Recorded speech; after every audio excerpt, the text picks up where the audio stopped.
Hello students, welcome in today's class.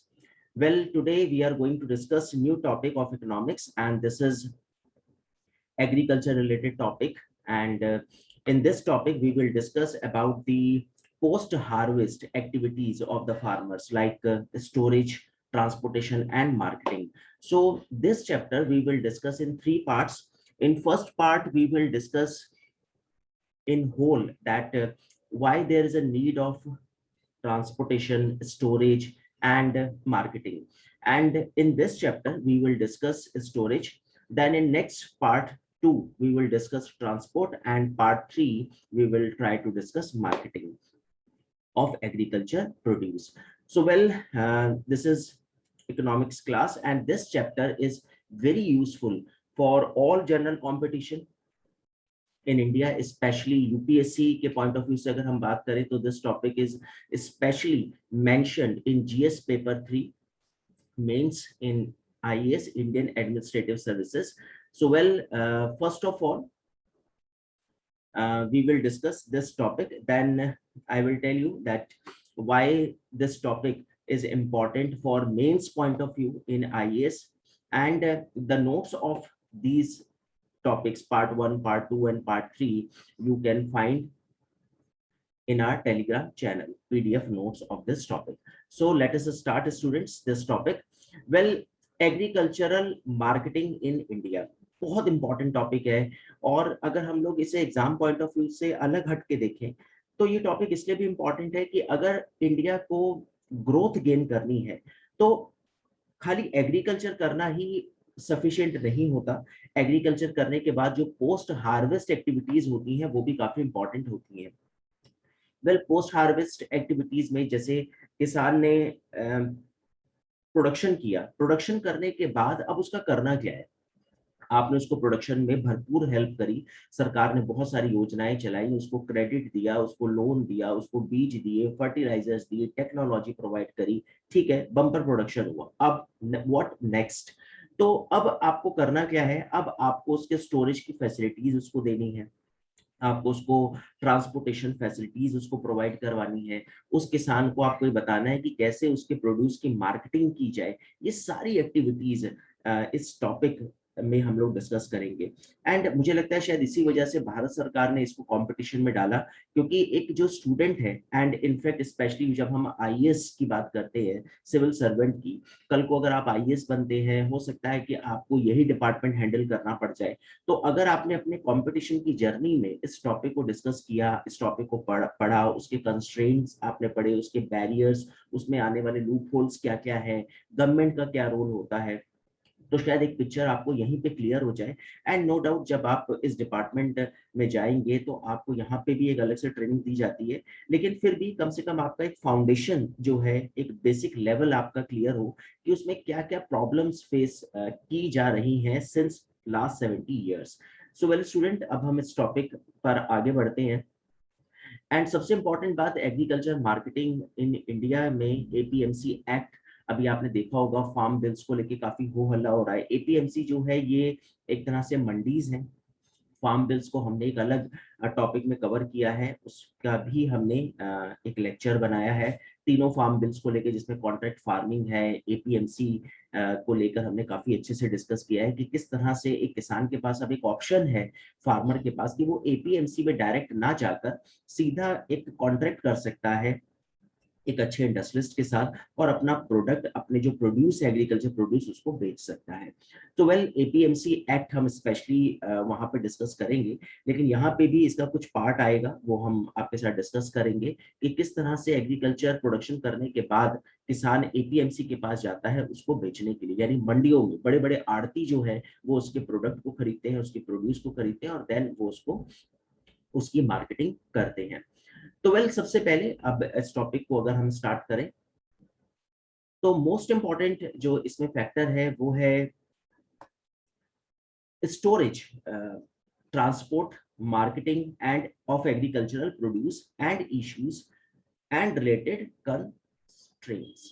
So well ये topic इसलिए मैंने आपको बोला, चूंकि लेंथी टॉपिक है इसलिए हमने इसको 3 पार्ट में इसको हमने फ्रेम किया है। फर्स्ट पार्ट जो हम अभी आपके साथ डिस्कस कर रहे हैं, वेल अगर रिलेवेंस की बात करें तो जैसे मैंने आपको बताया कि स्पेशली जीएस पेपर 3 जो है आईएएस मेंस का, उसमें स्टोरेज, ट्रांसपोर्टेशन, मार्केटिंग के जो एडवांटेजेस और डिसएडवांटेजेस हैं और उसमें क्या-क्या इश्यूज आते हैं, कौन-कौन सी ऐसी परेशानियां हैं जो एक फार्मर को टैकल करनी पड़ती हैं, वो सारी बातें इस सिलेबस में मेंशन की गई हैं। वेल इंट्रोडक्शन पर अब आते हैं। एग्रीकल्चर जो सेक्टर है carries immense importance for the Indian economy. हमने हर बार अपनी इकोनॉमिक्स की क्लास में डिस्कस किया, मैक्रो इकोनॉमिक्स में स्पेशली, कि हमारे यहाँ पर जो जीडीपी है इंडिया का, ग्रॉस डोमेस्टिक प्रोडक्शन, उसमें एग्रीकल्चर का जो परसेंटेज है वो बहुत कम है। लेकिन जब हम बात करते हैं रूरल पॉपुलेशन की, जब हम बात करते हैं कि हमारे यहाँ पे सबसे ज्यादा एम्प्लॉयमेंट जो है वो कौन जनरेट करता है, अभी तो सर्विस सेक्टर है 1991 के बाद जब से एलपीजी स्टार्ट हुआ, लेकिन सबसे ज्यादा हमारी जो पॉपुलेशन है, जिसे हम लोग बोलते हैं प्रच्छन्न बेरोजगारी, हिडन अनएम्प्लॉयमेंट, छुपी बेरोजगारी, वो सबसे ज्यादा एग्रीकल्चर सेक्टर में दिखाई देती है। तो पॉपुलेशन को बहुत ज्यादा इन्वॉल्व किया हुआ है एग्रीकल्चर ने, and most important, influence the growth of secondary and tertiary sector of the economy through it's forward and backward linkages. यानी अगर आप देखेंगे तो एग्रीकल्चर जो सेक्टर है वो, जो उसकी ग्रोथ है, वो डिपेंड करेगी आपके सेकेंडरी और टर्शरी सेक्टर पे। अब आप पूछेंगे कैसे, तो आप इस तरह से सोचें कि अगर आपका एग्रीकल्चर सेक्शन अच्छा होगा तभी तो वो इंडस्ट्रीज को, वो जो प्रोडक्शन उसने किया वो उस तक पहुंचाएगा, और अगर अच्छा प्रोडक्शन पहुंचेगा तो अच्छी इंडस्ट्री ग्रो करेंगी, जो एग्रो इंडस्ट्री है स्पेशली। एंड मोस्ट इंपॉर्टेंट, जब हम इंडस्ट्रीज की बात करते हैं तो इंडस्ट्री बहुत सारे लोगों को जॉब देती है, यानी सर्विस सेक्टर। तो एक मान लेते हैं कि हम बात करते हैं टाटा, बिरला, अंबानी, अडानी, जितने बड़े बड़े कॉर्पोरेट सेक्टर्स हैं हमारे, जब ये यहाँ पे प्लांट लगाते हैं, या कोई फॉरेन इन्वेस्टर हमारे यहाँ पे जब प्लांट लगाए और वो अ, किसानों से प्रोडक्शन लेकर उसको फूड में उसको कन्वर्ट करे, एंड फाइनली जब वो बहुत सारे एम्प्लॉयज रखेगा, 1000, 2000, 3000, तो वो सारे एम्प्लॉयज एक तरह से एक फैक्ट्री में जॉब करें, यानी सर्विस सेक्टर। तो आप देख सकते हैं कि कितना एक लिंक है एग्रीकल्चर सेक्टर का हमारे प्राइमरी सेक्टर का, सेकेंडरी और हमारे सर्विस सेक्टर के साथ। वेल आगे चलते हैं, नेक्स्ट पर आते हैं।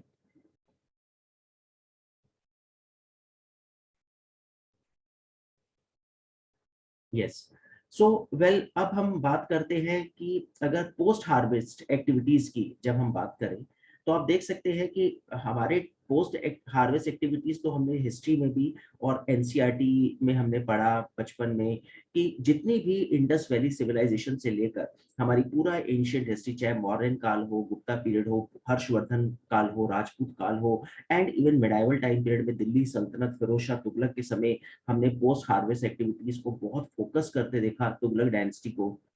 एंड जब मुगल सत्ता आई तो उसके बाद मुगलों ने, स्पेशली अकबर ने, पोस्ट हार्वेस्ट एक्टिविटीज के लिए काफी अच्छे सजेशन एक्सेप्ट करें थ्रू टोडरमल, जो उनके रेवेन्यू मिनिस्टर थे।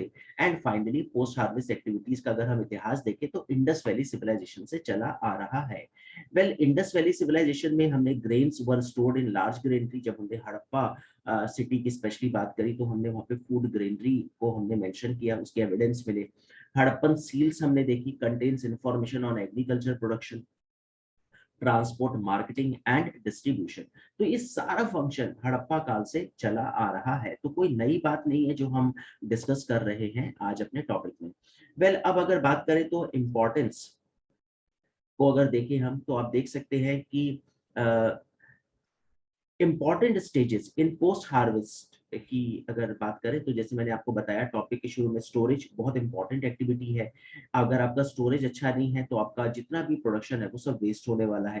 ट्रांसपोर्टेशन बहुत इंपॉर्टेंट है। एक उत्तर प्रदेश का किसान गेहूं का प्रोडक्शन करता है और वो गेहूं कर्नाटक, तमिलनाडु, केरल तक पहुंचे, या उसका आटा बने और वो नीचे साउथ इंडिया तक पहुंचे, या साउथ की कॉफी उत्तर भारत तक पहुंचे, या अगर हम बात करें तो ईस्ट की चाय वेस्ट तक पहुंचे, और वेस्ट के जो कॉटन इंडस्ट्रीज हैं, कॉटन के प्रोडक्ट हैं, वो जब ईस्ट, नॉर्थ, साउथ तक पहुंचे, तो ट्रांसपोर्टेशन एक बहुत इंपॉर्टेंट रोल प्ले करता है। और अगर आपके ट्रांसपोर्टेशन में कमियां हैं, आपकी सड़कें अच्छी नहीं है, तो आप समझ सकते हैं कि एक अच्छा प्रोडक्ट अपने फाइनल डेस्टिनेशन तक नहीं पहुंच पाएगा। फिर उसके बाद अगर पहुंच गया तो उसकी मार्केटिंग आप किस तरह से कर रहे हैं, उसमें अगर लूप होल्स हैं तो भी आपकी सारी जर्नी, आपके सारे एफर्ट्स जो है वो खत्म होने वाले हैं। So well activities included in post harvesting की अगर बात करें तो उसमें टेक्निकल एक्टिविटीज होती है जिसमें हैंडलिंग है, स्टोरेज है, प्रोसेसिंग है। इकोनॉमिक एक्टिविटीज में जब बात करते हैं तो ट्रांसपोर्टेशन है, information and communication and marketing का रोल बहुत इंपॉर्टेंट हो जाता है। वेल उसके बाद नेक्स्ट पर आगे चलते हैं। Post harvest technology all treatment और process that occurs from the time of harvesting until produce reaches the customer are gaining importance to increase agricultural productivity। Well आप देख सकते हैं कि पोस्ट हार्वेस्ट टेक्नोलॉजी अगर आपकी स्ट्रांग नहीं है, टेक्निकल एक्टिविटीज आपकी स्ट्रांग नहीं है, इकोनॉमिक एक्टिविटीज आपकी स्ट्रांग नहीं है, तो फाइनल जो हमारा डेस्टिनेशन है यानी कस्टमर, कंज्यूमर, उस तक वो एक गुड क्वालिटी का प्रोडक्ट आप नहीं पहुंचा सकते। वेल आगे चलते हैं, नेक्स्ट पर आते हैं। अब अगर हम देखें तो मेन ऑब्जेक्टिव जो है for applying post harvest technology क्या है? To add value to agriculture produce, यानी हमारी जो पोस्ट हार्वेस्ट टेक्नोलॉजी है उसमें हम वैल्यू ऐड करते हैं एग्रीकल्चर प्रोड्यूस में। मेंटेन क्वालिटी, क्वालिटी मेंटेन का ध्यान रखा जाता है, उसके फ्लेवर, उसकी न्यूट्रिटिव वैल्यू जो है, अपीयरेंस है, टेक्सचर है। And to protect protect food safety, food safety एक बहुत इंपॉर्टेंट पॉइंट है। एंड लॉसेस जो बिटवीन हार्वेस्ट एंड कंजम्पशन होते हैं उनको रिड्यूस करना। यानी ये हमारे एक तरह से मेन ऑब्जेक्टिव है, add value, maintain quality, food safety को प्रोटेक्ट करना और फिर लॉसेस को कम करना जो हम फसल की कटाई से लेकर उसको उपभोक्ता तक पहुंचाने तक करते हैं। वेल आगे चलते हैं, नेक्स्ट पर आते हैं। अब इससे आप देख सकते हैं यहाँ पे थोड़ी पिक्चर क्लियर की गई है, यानी जब हम प्रोड्यूसर की बात करते हैं, जो फार्मर है जो प्रोड्यूस कर रहा है, तो जब उसकी प्रोसेसिंग होती है तो उसमें डैमेज जो है, रिमूव डैमेज को हटाया जाता है, डी हूल करना यानी उसका भूसी, उसकी भूसी हटाना, paste disease, Frost, rain maturity. उसके बाद जब हम ट्रांसपोर्टेशन पर आते हैं, प्रोसेसिंग से ट्रांसपोर्टेशन यानी उसको एक फिनिशिंग लुक उसको दिया, उसमें जो हमें काम करना पड़ता है। देन जब ट्रांसपोर्ट और स्टोरेज पर आते हैं तो कंट्रोल करा जाता है स्पिलेज, ब्रेकेज।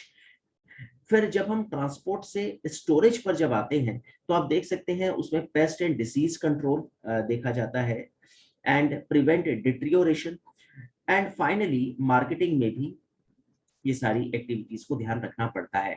यानी अगर आप देखें तो प्रोड्यूसर से लेकर मार्केटिंग तक ये जितने भी पॉइंट यहाँ पर मेंशन किए गए हैं, डैमेज को रिमूव करना, फिर उसके बाद कंट्रोल स्पिलेज, इसको भी आपको कंट्रोल करना होगा, डैमेज कंटेमिनेशन को आपको देखना होगा, and paste and disease control को आपको फोकस करना होगा, डिट्रियोरेशन उसकी प्रिवेंट करनी होगी, यानी इसकी क्वालिटी जो है वो खराब ना हो जाए फाइनली। यानी जब आप उसे मार्केट में लेकर आए तो कंज्यूमर को वो बेस्ट क्वालिटी प्रोवाइड करवाई जा सके। वेल उसके बाद नेक्स्ट पर चलते हैं। The agriculture sector's contribution of GDP to GDP is very less. जैसा भी मैं आपके साथ डिस्कस कर रहा था कि जीडीपी में इसका कंट्रीब्यूशन बहुत कम है, लेकिन सबसे ज्यादा पॉपुलेशन को इन्वॉल्व किया हुआ एग्रीकल्चर सेक्टर ने।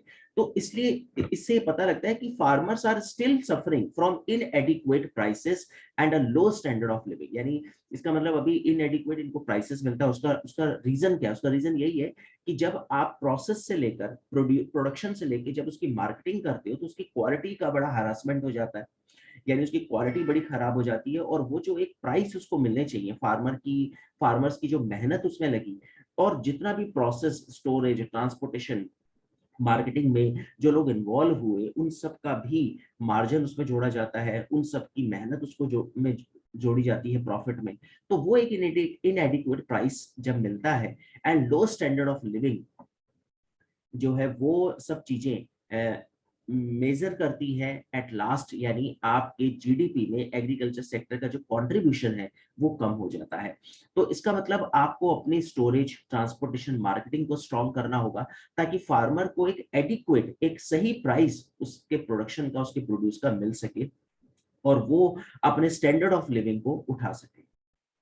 अब रीजन क्या है इस डायर सिचुएशन की? रीजन की अगर बात करें तो आप देख सकते हैं इसमें अगर रीजन हम लोग ढूंढे, फाइंड आउट करें तो ह्यूज पोस्ट हार्वेस्ट लॉसेस, यानी जो लॉस होते हैं पोस्ट हार्वेस्ट, स्टोरेज में लॉस, ट्रांसपोर्टेशन में लॉस, मार्केटिंग में loss, lack of better price realisation for farmers, better price उनको नहीं मिलता, बॉटल नेक इन लॉजिस्टिक्स, यानी लॉजिस्टिक्स में बड़े बॉटल नेक है। उसमें हम लोग बात कर सकते हैं कि हमारा ट्रांसपोर्टेशन सिस्टम अच्छा नहीं है, हमारे पास अच्छी क्वालिटी के एक तरह से ट्रैवलिंग जो फैसिलिटीज हैं, एक जगह से एक स्टेट से दूसरे स्टेट तक जाना, उसमें सबसे इंपॉर्टेंट रोल प्ले करता है हमारी रोड ट्रांसपोर्टेशन, रेलवे ट्रांसपोर्टेशन, जिसके ऊपर भारत सरकार ने भी काफी काम भी किया है। नितिन गडकरी ने अभी लॉकडाउन की सिचुएशन में एक दिन में उन्होंने एक कॉन्फ्रेंस में बताया था, सियाम की कॉन्फ्रेंस थी इंटरनेशनल लेवल पे, उन्होंने बताया कि इंडिया में हमने एक दिन में ऑन एन एवरेज वैसे 18 किलोमीटर की सड़क बनती है, लेकिन हमने लॉकडाउन में 38 से लेके 45 किलोमीटर तक की रोड का कंस्ट्रक्शन किया।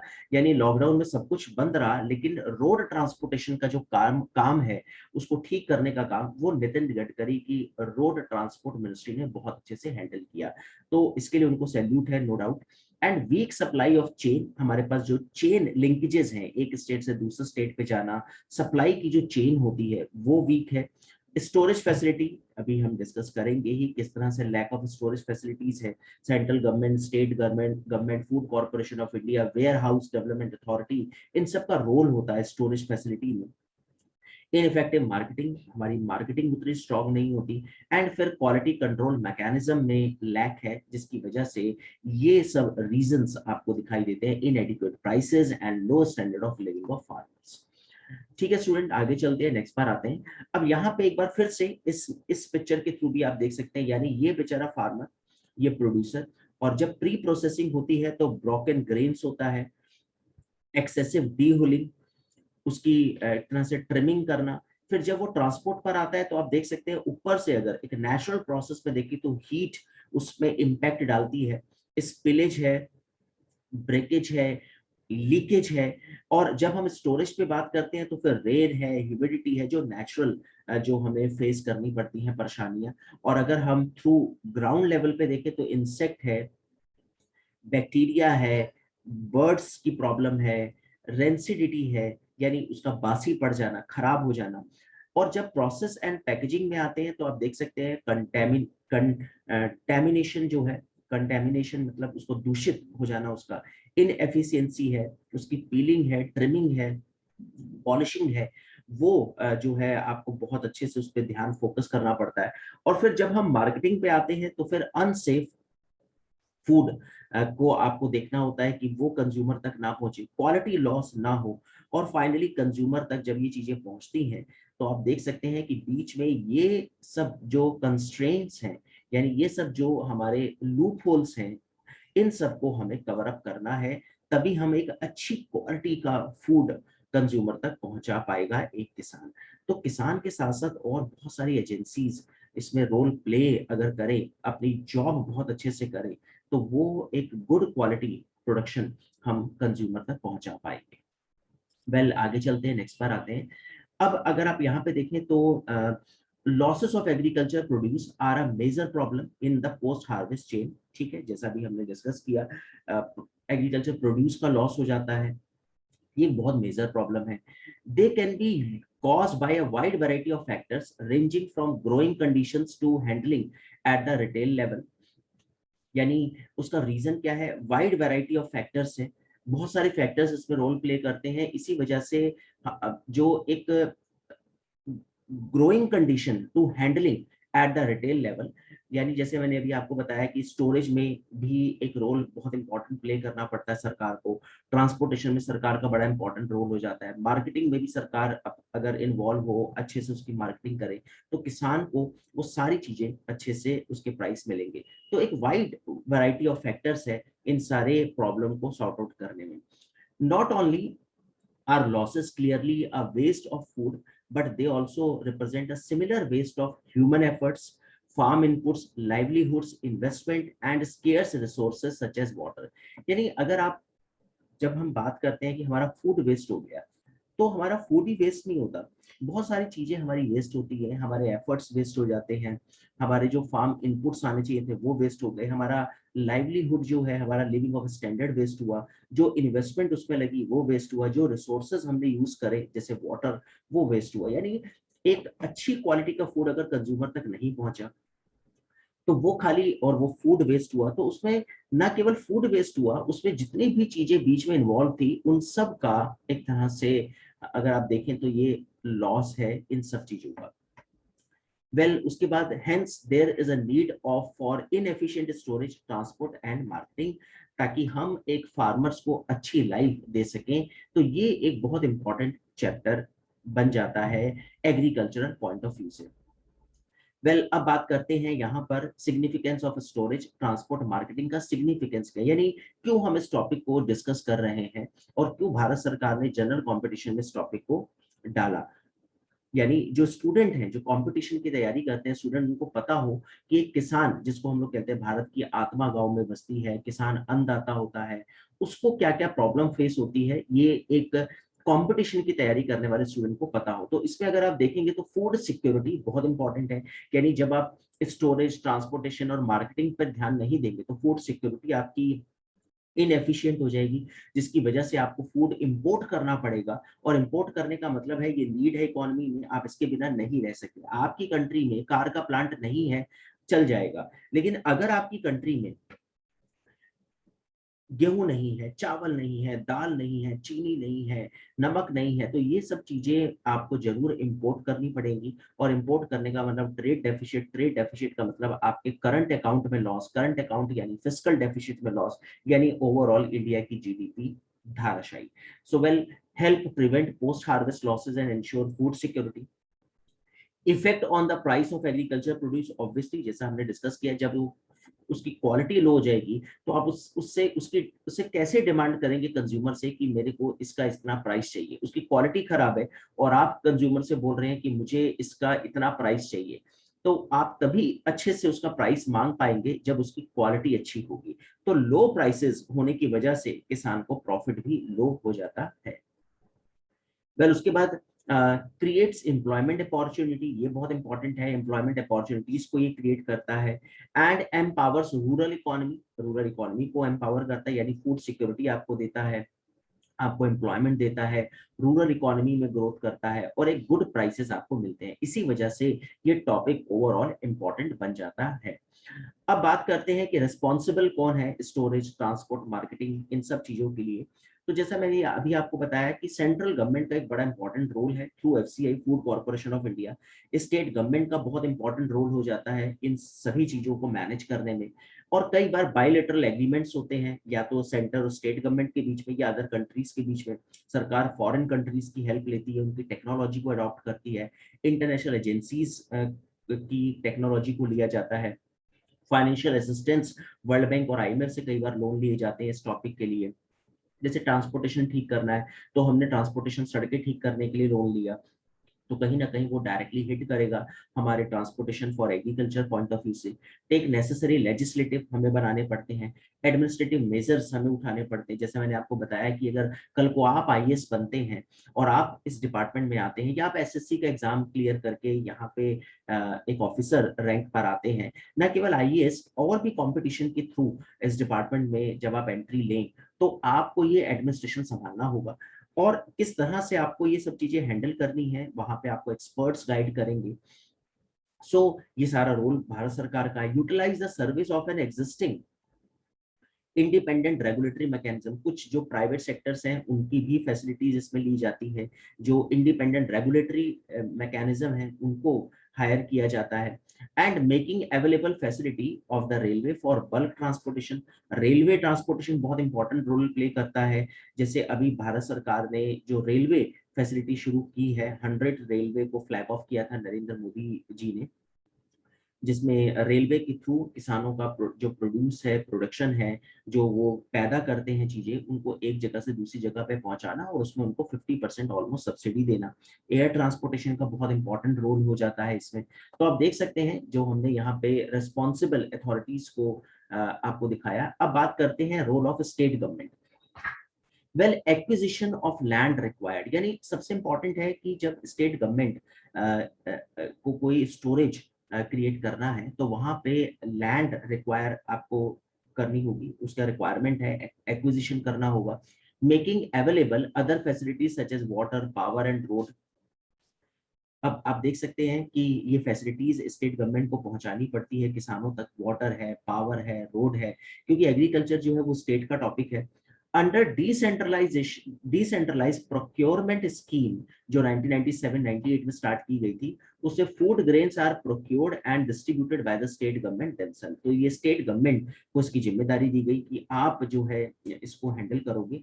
एंड टीपीडीएस जो बहुत इंपॉर्टेंट स्कीम है भारत सरकार की, state procure, store and issue food grains under the targeted public distribution system and other welfare scheme of the government। यानी फिर उसका पीडीएस सिस्टम, जैसे जब प्रोडक्शन करता है किसान, तो जैसे आपने देखा होगा राशन कार्ड हम लोगों को दिए जाते हैं, येलो राशन कार्ड उसके कलर के अकॉर्डिंग डिफाइन होता है कि ये बीपीएल का राशन कार्ड है और ये एपीएल का राशन कार्ड है, यानी below poverty line, above poverty line.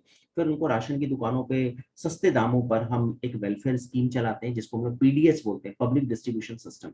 अब आप इमेजिन करें कि अगर आपका एग्रीकल्चर प्रोडक्शन अच्छा नहीं है तो आप कैसे राशन की दुकानों पे अच्छी क्वालिटी का फूड पहुंचाओगे, और अगर फूड अच्छी क्वालिटी का नहीं पहुंचेगा तो वो खराब क्वालिटी का फूड आप डिस्ट्रीब्यूट करोगे, हो सकता है आपका गेहूं सड़ जाए, चावल सड़ जाए, दालें आपकी खराब हो जाए। तो ये सब चीजें इम्पैक्ट डालेंगी आपके लिविंग स्टैंडर्ड पर आपकी ग्रोथ पर। तो स्टेट गवर्नमेंट का बहुत इंपॉर्टेंट रोल हो जाता है कि जो रूट है सबसे पहले उसको ठीक कर लिया जाए, किसानों को water, power, road, storage, transportation सारी फैसिलिटीज दी जाए with the help of central government. Obviously central government एक तरह से लाइक रोल प्ले करती है, एक यानी अगर आप देखें तो पापा जो है वो केंद्र सरकार और ये बच्चे हैं स्टेट गवर्नमेंट, और फिर स्टेट गवर्नमेंट के आगे बच्चे उनके किसान जिसकी हेल्प उनको कर, यानी एक तरह से ग्रैंड फादर ग्रैंड मदर का रोल प्ले करेगा सेंट्रल गवर्नमेंट इस पूरे टॉपिक में। वेल उसके बाद आगे चलते हैं, नेक्स्ट पर आते हैं।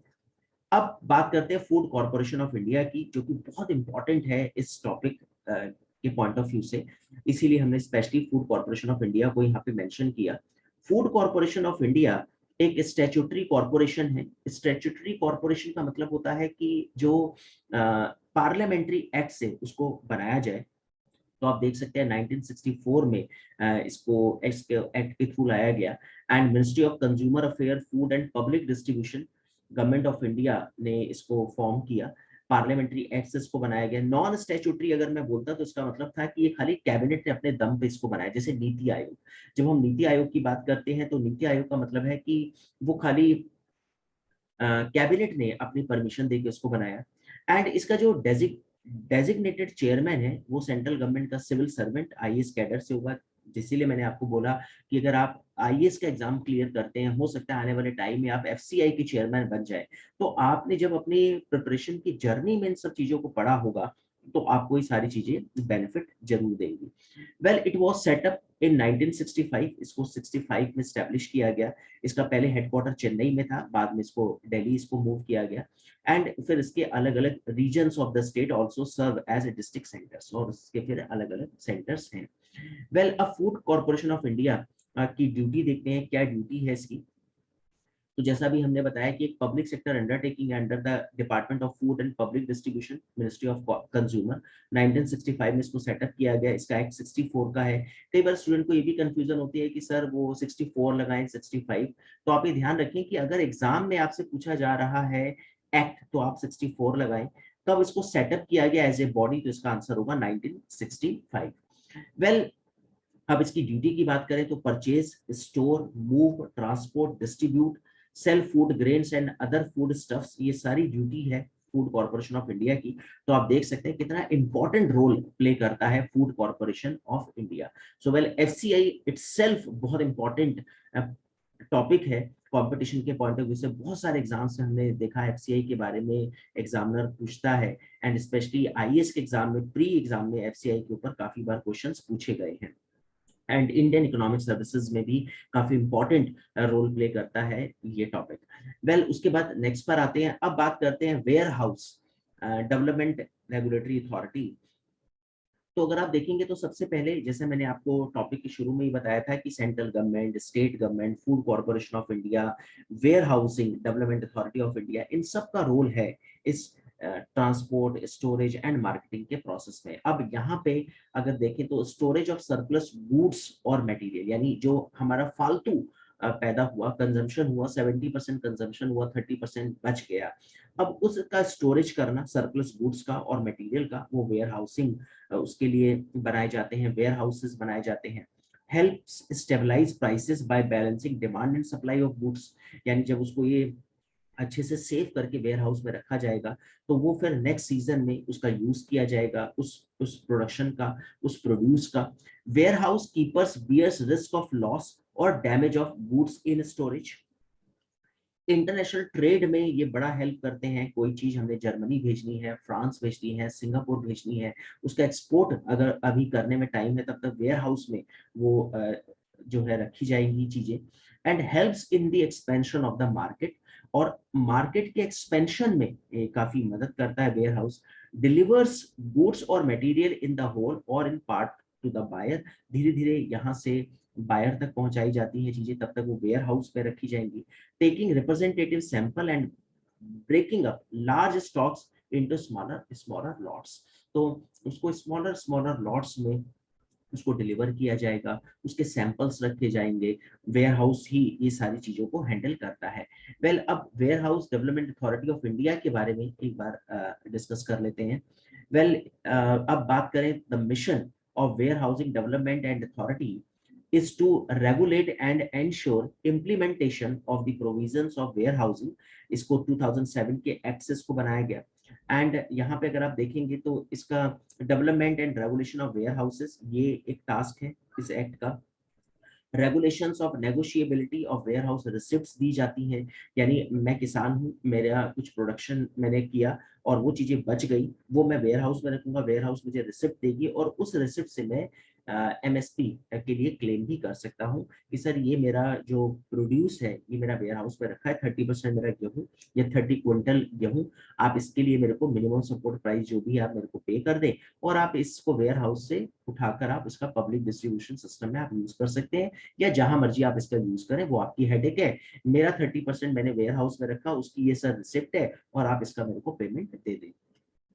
Promote orderly growth of the warehousing business, और फिर वेयर हाउसिंग बिजनेस की ऑर्डरली ग्रोथ जो है वो भी इस एक्ट में डिफाइन की गई है, यानी एक तरह से उनका रेगुलेशन करना, वो रिसिप्ट जनरेट करते हैं और उनका फिर धीरे धीरे उनकी ग्रोथ की जाए, ये सभी 2007 के एक्ट में मेंशन किया गया है। वेल स्टूडेंट, इसके बाद एक बहुत इंपॉर्टेंट ऑर्गेनाइजेशन है और वो है नेफेड। इसके ऊपर हमने अलग से एक लेक्चर बनाया था। नेफेड में हमने वहां पे अच्छे से एक्सप्लेन करा, नेफेड, ट्राइफेड, स्फूर्ति, कपाट, ये सारे टॉपिक हमने अलग लेक्चर्स में फ्रेम किए हुए हैं।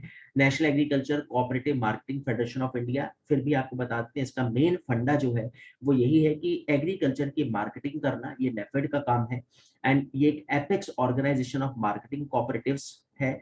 एंड मोस्ट इंपॉर्टेंट इसका रोल है किसानों को मार्केटिंग में उनके प्रोडक्शन को किस तरह से, उनके प्रोड्यूस को किस तरह से मार्केट में लाना है, वो सारा काम नेफेड के थ्रू हैंडल किया जाता है।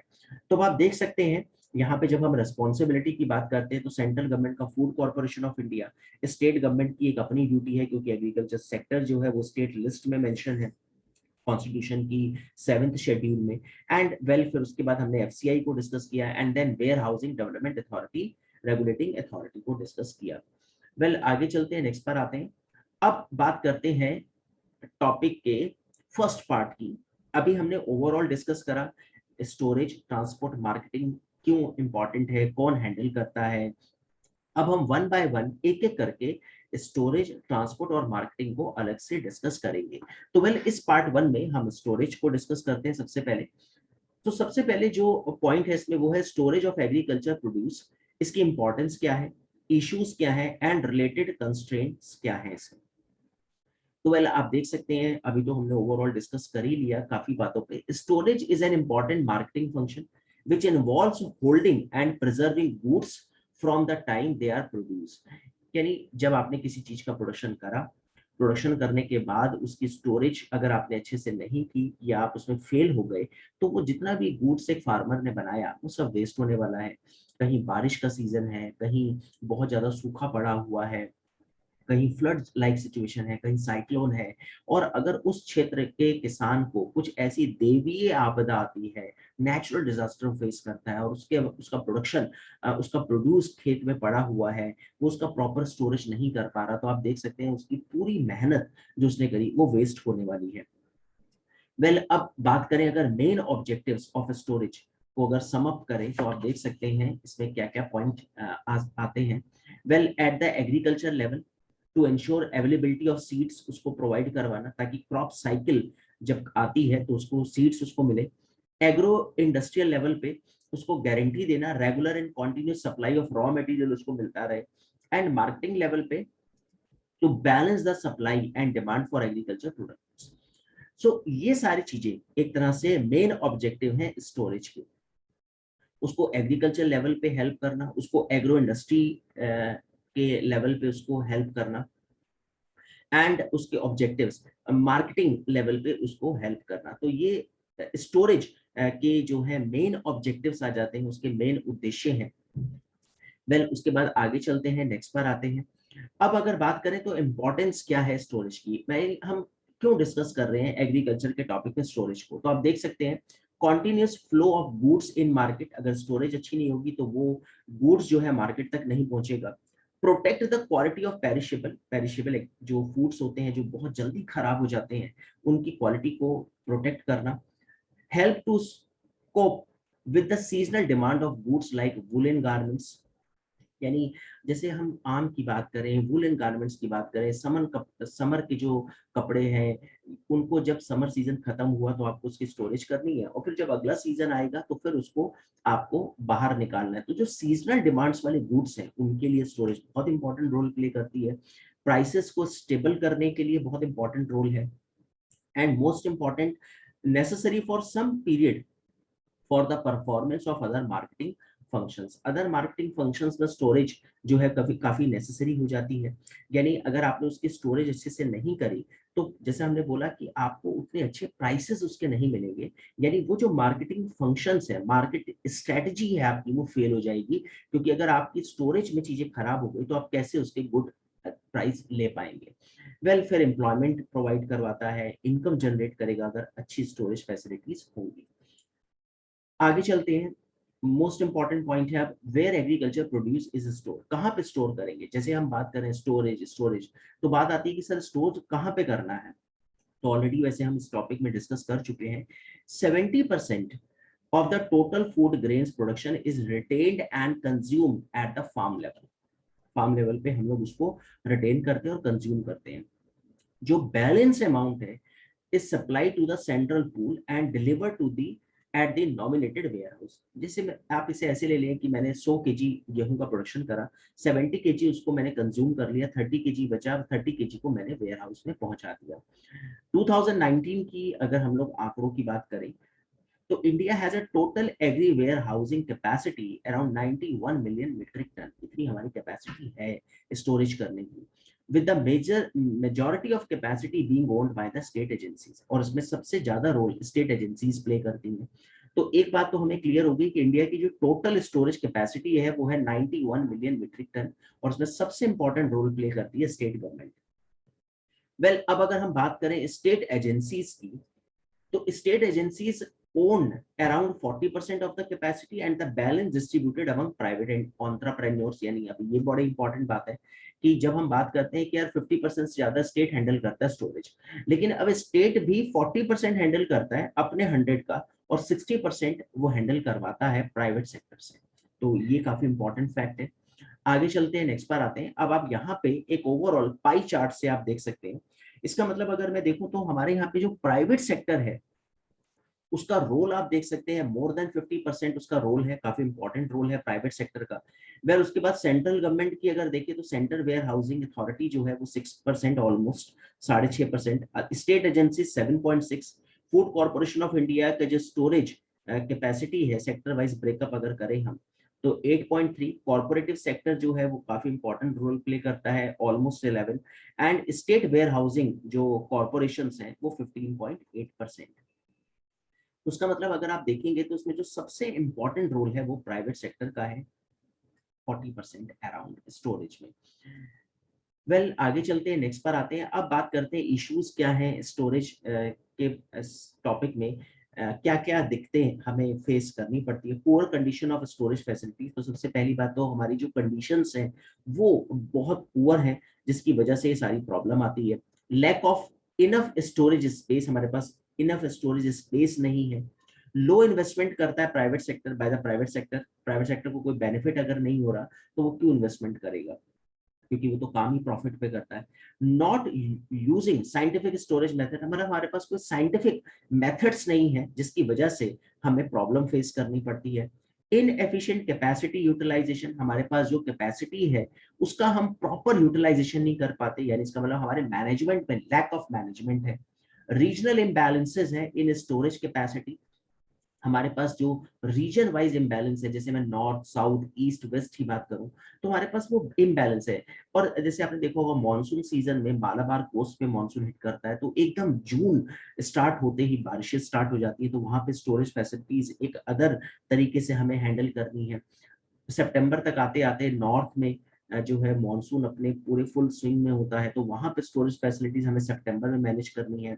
हमारे जो कोस्टल एरियाज हैं, आपने देखा होगा यास साइक्लोन, ताउते साइक्लोन अभी रिसेंटली करंट अफेयर्स में आए, इस तरह के साइक्लोन कोस्टल एरियाज में जब आते हैं तो वहां के जो किसान है उनको स्टोरेज फैसिलिटी देना। राजस्थान का जो किसान है वहां पे सूखा पड़ता है, उसको उस तरह की स्टोरेज फैसिलिटीज देना। तो रीजनल इम्बैलेंसेज हैं। नॉर्थ ईस्ट में मॉनसून आता है, साइक्लोन आते हैं, वहां का क्लाइमेट कुछ स्टेट में बड़ा कूल रहता है, तो उसके लिए वैसे ही उसको फैसिलिटीज देना। मध्य प्रदेश में ट्रॉपिक ऑफ कैंसर निकलती है, तो वहां पे कर्क रेखा के आसपास के जितने भी एरियाज हैं वहां के किसान जून के महीने में तपती गर्मी में अपने प्रोडक्शन को किस तरह से सेव करके रखें, उनको उस तरह की स्टोरेज कैपेसिटी देना, ये सब चीजें रीजनल इम्बैलेंसेस में आती हैं। And insufficient funding for bodies like, जैसा भी हमने कहा, वेयर हाउसिंग जो हो गए हमारे, and food corporation of India, central warehousing, और हमारी जो फूड कॉर्पोरेशन ऑफ इंडिया, उसमें एक फंडिंग हम शायद नहीं कर रहे, जिसकी वजह से ये सारी प्रॉब्लम हमें फेस हो रही है स्टोरेज में। वेल आगे चलते हैं, नेक्स्ट पर आते हैं। Steps were taken to improve storage facilities. अब क्या उसमें स्टेप लिए जा सकते हैं, तो सबसे इंपॉर्टेंट बात जो भारत सरकार ने जिस पे फोकस किया, डिसेंट्रलाइज प्रोक्योरमेंट स्कीम बनाई जाए to procure and store at the state level to avoid transit losses, यानी स्टेट लेवल पे, डिस्ट्रिक्ट लेवल पे, तहसील लेवल पे, ब्लॉक लेवल पे वहां के किसान को वहीं स्टोरेज दे दो। ऐसा नहीं कि पता चला एक गांव का किसान प्रोडक्शन कर रहा है और पता चला उसका जो स्टोरेज है वो डिस्ट्रिक्ट हेडक्वार्टर में है, और वहां तक जाने में उसको 20 किलोमीटर लग गए, और उस ट्रांसपोर्टेशन के समय वहां की सड़कें इतनी खराब थी या रास्ते में बारिश हो गई, उसका प्रोडक्ट वहीं पे लॉस। तो जहां पे वो प्रोडक्शन है वहीं आसपास कई सारे स्टोरेज बनाए जाए। Negotiable warehouse receipt system दी जाए, वही जैसा मैंने अभी आपको बताया था कि farmer can deposit their produce to the registered warehouse and get certain amount as advance from banks against their produce valued at MSP। अब इसमें क्या होता है कि जैसे फॉर एग्जांपल हमने 100 केजी का प्रोडक्शन करा, 30 केजी मेरा बचा, मैंने उसे वेयर हाउस में दिया, वेयर हाउस ने मेरे को रिसिप्ट दी। अब मेरे पास दो ऑप्शन है, या तो मैं सरकार से बोलूं कि सर आप इसका मिनिमम सपोर्ट प्राइस मेरे को दे दें और आप इसको यूज कर लें, या मैं ही यूज करूंगा तो आप मेरे को इसका एक कॉस्ट बता दें कि इसकी एमएसपी का रेट कितना होगा मेरे 30 किलो अनाज का, तो इसका मतलब इतना तो मेरे को मिलेगा, और उसके बेस पर मैं जाके बैंक से लोन ले लूं। क्योंकि बैंक ये कहेगा कि ठीक है, क्योंकि मुझे पता है कि आपका 30 केजी अगर कहीं नहीं बिका, सरकार तो आपसे ले लेगी, और सरकार ने वादा करा है कि आपको इतना पेमेंट करेगी, तो जितना पेमेंट सरकार आपको करेगी उसका 40% 60% में आपको लोन दे सकता हूँ। तो बैंक से एडवांसेस लिए जा सकते हैं, उस एडवांसेस उस लोन को जो फार्मर है वो अगली क्रॉप में यूज कर सकता है। तो ये सारे सिस्टम हमने डेवलप किए। तो वेल काफी इंपॉर्टेंट है decentralisation system and negotiable warehouse receipt system, जो कई बार एग्जाम में पूछा भी गया है। वेल उसके बाद अगर जब हम आगे चलें तो एसेंशियल कमोडिटीज एक्ट बनाया गया, हैज बीन अमेंड किया गया to relax stocking limits and thus encourage private and foreign investments in storage. इसमें हमने एक बहुत इंपॉर्टेंट एक कदम उठाया, भारत सरकार took very important step, and that was to invite foreign investors कि आप हमारे स्टोरेज में आप भी इन्वॉल्व हो जाएं, और उसमें आप इन्वेस्टमेंट करें, और जो भी हमें क्रॉप बेचने पर जो बेनिफिट होगा वो आपको भी उसका हिस्सेदार बनाया जाएगा। तो ये काफी इंपॉर्टेंट पॉइंट रहा। भारत सरकार ने जो कदम उठाया एसेंशियल कमोडिटीज एक्ट के थ्रू, एग्रीकल्चर इंफ्रास्ट्रक्चर फंड हमने जनरेट किया फॉर इन्वेस्टमेंट के लिए। एक फंड बनाया गया ताकि हम एग्रीकल्चर सेक्टर को बहुत अच्छे से सारी फैसिलिटीज दे पाए, स्पेशली स्टोरेज में। एंड प्रधानमंत्री किसान संपदा योजना बनाएगी जिसमें storage and cold chain facilities को क्रिएट किया गया। ये बहुत इंपॉर्टेंट योजना है नेशनल डेमोक्रेटिक अलायंस एनडीए सरकार की। And village storage scheme announce की गई बजट 2020 में, जिसमें सेल्फ हेल्प ग्रुप जो हैं ऑफ वुमेन्स के काम करेंगे, जिसमें एक छोटे छोटे हेल्प ग्रुप बनाए जाएंगे, वो स्टोरेज की फैसिलिटीज फार्मर्स को देंगे, उनको सरकार पीछे से फंडिंग करेगी सेल्फ हेल्प ग्रुप को। And the aim of the scheme is to provide holding capacity of farmers, and through this women in villages and the rural part of the country will be able to retain their status as Dhanalakshmi, one of the 8 forms of Hindu deity Lakshmi, the goddess of wealth। यानी छोटे छोटे women के 4-5 women के group बनाए गए, उनको कहा गया कि आप स्टोरेज फैसिलिटीज को क्रिएट करेंगे फार्मर्स के लिए, आपको जो भी पैसा चाहिए, लोन चाहिए, सरकार स्टेट गवर्नमेंट आपको प्रोवाइड करवाएगी। तो एक तीर से दो निशाने, किलिंग 2 birds with 1 stone। क्या फायदा होगा? एक तो किसान को स्टोरेज फैसिलिटी मिली जिससे ओवरऑल हमें लॉन्ग टाइम में फायदा होने वाला है। दूसरा वुमेन एम्पावरमेंट होगी, उन वुमेन को हमने एक तरह से रोजगार प्रोवाइड करवा दिया सेल्फ हेल्प ग्रुप के माध्यम से। तो काफी इंपॉर्टेंट ये सारे स्टेप है भारत सरकार के जो उन्होंने स्टोरेज फैसिलिटीज प्रोवाइड करवाने में लिए। वेल, अब further measures to improve storage, तो उसमें सबसे इंपॉर्टेंट है मॉडर्नाइजेशन किया जाए स्टोरेज का, upgradation of bulk grain handling infrastructure. जैसे मैंने आपको बताया कि टेक्नोलॉजी बड़ी इंपॉर्टेंट है स्टोरेज फैसिलिटी में। आप जर्मनी से आपने अपनी एक आईएएस की टीम भेजी जर्मनी, वो वहां पे देख कर आए कि जर्मनी में किस तरह की फैसिलिटीज जो है वो प्रोवाइड करवाता है वो अपने किसानों को, तो वो एक बड़ा फायदा होगा उससे। इसलिए हम मॉडर्नाइजेशन इस तरह से कर रहे हैं। Private sector should be encourage, private sector को एनकरेज किया जा रहा है कि आप यहाँ पर आए, पैसा इन्वेस्ट करें। टाटा, बिरला, हमारे जितने बड़े बड़े इंडस्ट्रियलिस्ट हैं उनकी सरकार सहायता ले रही है, और उनको नो डाउट एक प्रॉफिट शेयरिंग भी होगा। Adequate manpower and supervision are required, एक मैन पावर ज्यादा इन्वॉल्व की जाए इस फील्ड में, जो है नई जॉब्स क्रिएट की जाए, सरकार इस तरह के एक मैन पावर क्रिएट करे स्टोरेज में, उससे एम्प्लॉयमेंट भी जनरेट होगी और हमारी स्टोरेज में होने वाले जो लूप होल्स हैं उनको कवर अप किया जाएगा, सुपरविजन रखा जाए time to time. And timely and systematic evacuation planning can lead the utilisation of vacant storage space. ये बहुत इंपॉर्टेंट है। जैसे आपको पता है कि आपके पास 4 स्टोर हैं इस पर्टिकुलर ब्लॉक में, और अब आपको पता है कि यहाँ पर एक स्टोर जो है खाली हो जाएगा मई मंथ में, तो आपकी इवैक्यूएशन प्लानिंग होनी चाहिए कि अगर 15 मई में मेरे ये स्टोर खाली होने वाला है तो 16 को या इस टाइम पे इसको भर दिया जाना चाहिए दूसरे किसान के प्रोड्यूस से।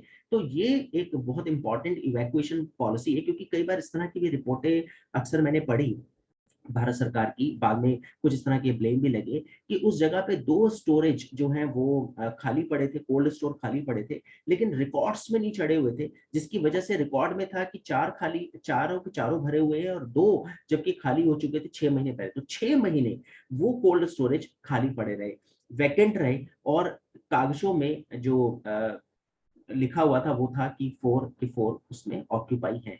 तो इस तरह की जो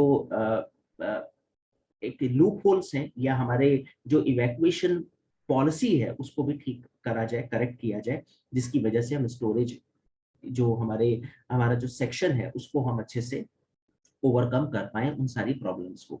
so well, intervention of state government की जब हम बात करें तो वो बहुत इंपॉर्टेंट है। इंटरवेंशन ऑफ स्टेट गवर्नमेंट, इस जैसे हमने बोला स्टेट गवर्नमेंट का बड़ा इंपॉर्टेंट रोल है, और more than 50% storage state government ही हैंडल करता है। तो स्टेट गवर्नमेंट को बहुत एक तरह से विल पावर अपनी दिखानी होगी, पॉलिटिकल विल से काम करना होगा। कोई भी सरकार हो उसको किसानों का ध्यान रखना होगा, उसके लिए अच्छी अच्छी योजनाएं, स्कीम्स बनानी पड़ेंगी ताकि स्पीड अप हो एक तरह से स्टोरेज फैसिलिटीज को स्पीड अप किया जा सके, स्टोरेज कैपेसिटी को।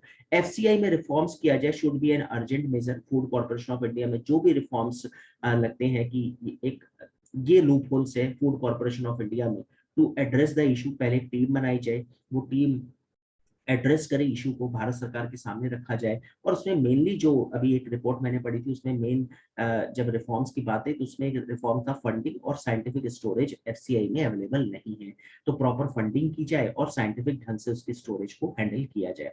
Well, integration of the entire storage business in India would go a long way in ensuring timely decisions are taken for optimum utilization of the existing facilities. यानी एक entire business in India, integration of the entire storage, यानी central government, state government, food corporation of India, private sector, corporative जो sector है हमारा, सब मिलकर एक एक इस तरह की चेन बनाए जिससे हम अपनी स्टोरेज फैसिलिटीज को स्ट्रॉन्ग कर पाए for farmers. Well, the wastage of food grain can not be curb. देखो, कुछ चीजें ऐसी हैं जो हम लोग उसको नहीं खत्म कर सकते, लेकिन काफी हद तक हम उसको कम करा जा सकता है। जितनी फूड इस ग्रेन हमारी वेस्टेज कम होगी, उतना ही ज्यादा हम अपने बीपीएल सेक्शन को खाना खिला पाएंगे। 30% अगर हिंदुस्तान में आज बीपीएल सेक्शन है, एक 1 बिलियन अगर मैं राउंड फिगर में पॉपुलेशन लूँ, वैसे 1 बिलियन 34 करोड़ है, अगर 1 बिलियन ले 30% उसका निकाले तो 30 करोड़ लोग आज हमारे यहाँ पे वो हैं जिनको 2 वक्त की रोटी नहीं मिलती खाने की। उसका रीजन है फूड का वेस्टेज। फूड वेस्टेज कम होगी, गरीबों तक खाना पहुंचेगा और न्यूट्रिशन लेवल अच्छा होगा, स्टैंडर्ड ऑफ लिविंग बढ़ेगा, बीपीएल सेक्शन कम होगा। और जब एक फाइट रोटी कपड़ा मकान की खत्म होगी तो क्रिएटिविटी बढ़ती है, स्किल डेवलपमेंट होता है, और ये सब ओवरऑल देश की ग्रोथ के लिए इंपॉर्टेंट बन जाती है चीजें। Well, need of the hour is to revamp the existing storage management of food grains in the country and make people and agencies accountable and responsible for their job. तो accountability आपको एक तरह से decide करनी पड़ेगी, responsibility आपको लेनी पड़ेगी। स्टेट गवर्नमेंट की क्या रिस्पॉन्सिबिलिटी है, एफसीआई की क्या रिस्पॉन्सिबिलिटी है, वेयर हाउसिंग की क्या रिस्पॉन्सिबिलिटी है, और इन्हीं सब चीजों से हम अपने स्टोरेज की प्रॉब्लम को अच्छे से फाइट कर सकते हैं और काफी हद तक इसको ओवरकम कर पाएंगे। So well student, I think आपको ये टॉपिक पूरी अच्छे से समझ में आया होगा। फिर भी हम इस टॉपिक को खत्म करने से पहले एक बार जल्दी से इस पूरे टॉपिक को ओवरव्यू ले लेते हैं कि हमने इस टॉपिक में क्या क्या पॉइंट डिस्कस करे। वेल, सबसे पहले आप देखेंगे यहाँ पर हमने इसका रिलेवेंस आपको बताया। IAS, IES, other general competition exam, SSC हो, बैंकिंग हो, एनडीए, सीआईएसएफ, सारे कंपटीशन में ये टॉपिक बड़ा इंपॉर्टेंट है। फिर उसके बाद हमने बताया कि एग्रीकल्चर जो है वो सेकेंडरी और टर्शरी सेक्टर को किस तरह से हेल्प करता है, वो हमने डिस्कस किया। वेल, उसके बाद फिर हमने बताया कि इंडस वैली सिविलाइजेशन से इसका काफी इंपॉर्टेंट रोल है स्टोरेज का एंड ट्रांसपोर्टेशन एंड मार्केटिंग का। वो लोग सील्स भी यूज करते थे इस बिजनेस में। पोस्ट हार्वेस्ट की बात करें तो टेक्निकल एक्टिविटीज और इकोनॉमिक एक्टिविटीज आती हैं, जिसमें टेक्निकल में स्टोरेज एंड प्रोसेसिंग, इकोनॉमिक में transportation, information and marketing. Well, फिर हमने मेन ऑब्जेक्टिव्स डिस्कस किए पोस्ट हार्वेस्ट टेक्नोलॉजी के, जिसमें क्वालिटी को मेंटेन करना एंड प्रोटेक्ट फूड सेफ्टी। फिर उसके बाद हमने यहाँ बताने की कोशिश करी कि किस तरह से वेस्टेजेस होता है, क्या क्या ड्रॉबैक सामने आते हैं प्रोड्यूसर से मार्केटिंग तक। वेल, उसके बाद फिर हमने रीजंस बताए। जीडीपी में जैसे हमने बताया इसका योगदान बहुत कम है, क्या रीजंस है इस सिचुएशन के, उसमें बोटलनेक लॉजिस्टिक्स है, वीक सप्लाई चेन है, लैक ऑफ स्टोरेज फैसिलिटीज है। एंड वेल, फिर हमने फिर से दोबारा यहाँ समझाने की कोशिश करी कि प्रोड्यूसर से जब कंज्यूमर तक प्रोडक्ट पहुंचता है तो उसमें क्या क्या जो परेशानियां हैं, जो ऑब्स्टेकल्स हैं, वो फेस करनी पड़ती हैं। वेल, फिर हमने यहाँ पे ये बताने की कोशिश करी कि अगर हमने एक नीड है efficient storage, transport and marketing की, जिसकी वजह से हम फार्मर्स का जो लिविंग ऑफ स्टैंडर्ड है वो स्ट्रॉन्ग कर पाए।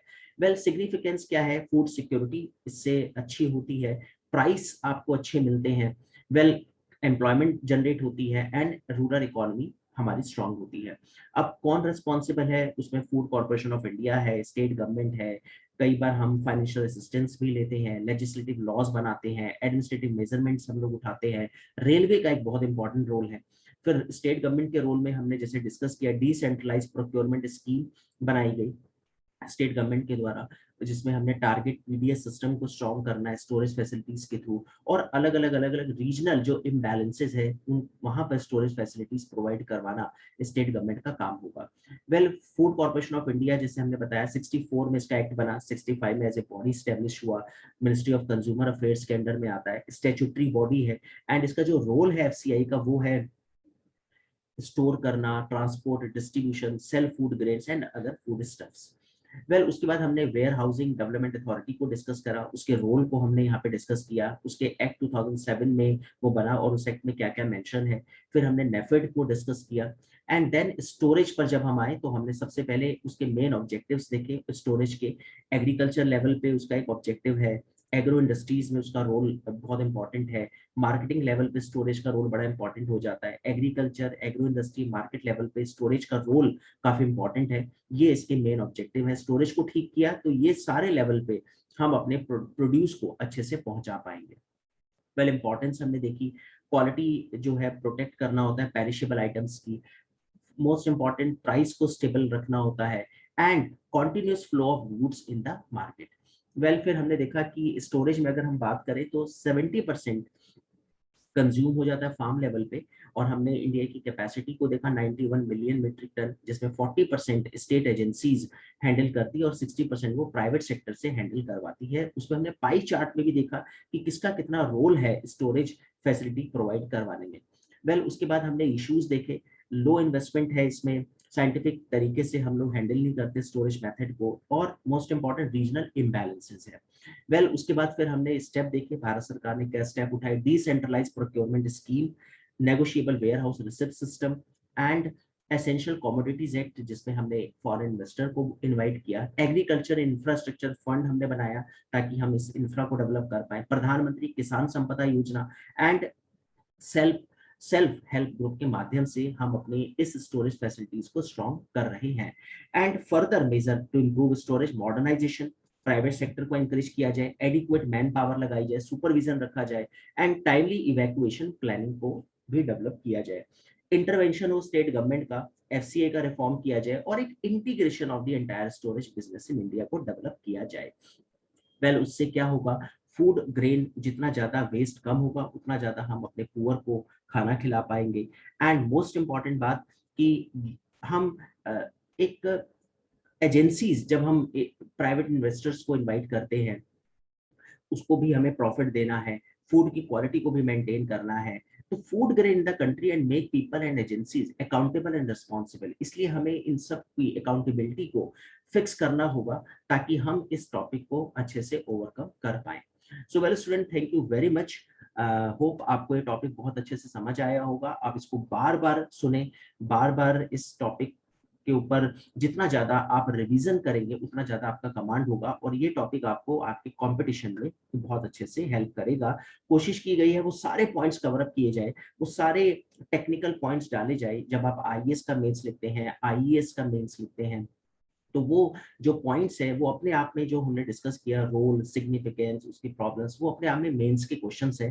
200 वर्ड्स में आपको उनको एक्सप्लेन करना होता है, 150 वर्ड्स, 200 वर्ड्स, उसमें आपको इंट्रोडक्शन देना है 25 वर्ड्स का, फिर एक आपकी बॉडी होती है जिसमें आप स्टफ डालते हैं 150 वर्ड्स, 100 वर्ड्स, जितनी भी डिमांड है उस क्वेश्चन की वर्ड लिमिट की। तो 25 का इंट्रोडक्शन, 25 का उसका एंड, जिसमें आप फर्दर मेजर्स, एक विजन देंगे एग्जामिनर को कि कैसे अगर मैं आईएएस हूं तो मैं इसमें क्या इसमें ठीक करने की कोशिश करूंगा। एक विजनरी एंड आपका होना चाहिए ताकि एग्जामिनर को लगे कि इस स्टूडेंट के अंदर वो कैपेबिलिटी है कि अगर कल को ये एडमिनिस्ट्रेशन में आता है तो उसके पास एक अच्छे थॉट प्रोसेस है। तो एक एक एक फ्यूचर विजन आपको एंड करते हुए उस क्वेश्चन का एंड करना है, जो कि बहुत इंपॉर्टेंट बन जाता है और इसी वजह से आपका एग्जामिनर आपसे इंप्रेस होगा और आपको अच्छे नंबर देगा। तो well student, thank you very much for watching Puneet Bhatia academy.